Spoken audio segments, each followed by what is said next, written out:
Hello, today we will be analyzing the second question of the November 2025 Paper 1 exam. It's a 6-point probability question that involves conditional probability.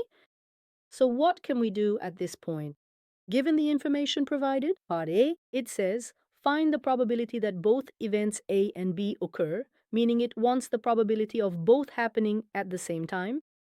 So if we take the conditional probability formula from the booklet, it looks like this with our fraction line. We know that it's in the form of the probability of A intersect B divided by the probability of B. So at this point, is the information we have sufficient? Because what is being asked is the intersection. That's already what's being asked in the question. So is this expression known? Yes, it's given as 1/4 as the conditional probability. Similarly, the probability of B is also given as 1/3. So all we need to do is substitute these values here, and we can easily define the probability of A intersect B using the formula. From here, we arrive at the correct answer, which is 1/12. Now, part B is our 4-point question. This time, again, we have a conditional probability, which is A given B complement. Let's write the formula right away. First, on the numerator, intersection A intersect B complement. So what do we write in the denominator? Given condition, here one, a complement. So how do we find the values given in this expression?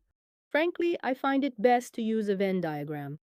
How? If you like, let's draw a Venn diagram right away and see how we can reach what is asked for in light of the given information. The probability of A, the probability of B. Now in part A, we had already found the intersection of the two as 1/12. Overall, the probability of all of A was also given to me as 1/2. Starting from here, the part we call A intersect B complement actually represents this region here. The case where A occurs but B does not is their intersection. So how can we find this when we say that? It is enough for us to subtract the intersection, which is 1/12, from the overall probability of A, which is 1/2. Now let's move on to our denominator part. How do we find the probability of the complement? We know that the probability of B happening and not happening must add up to 100%. It has to give us a total of 100%.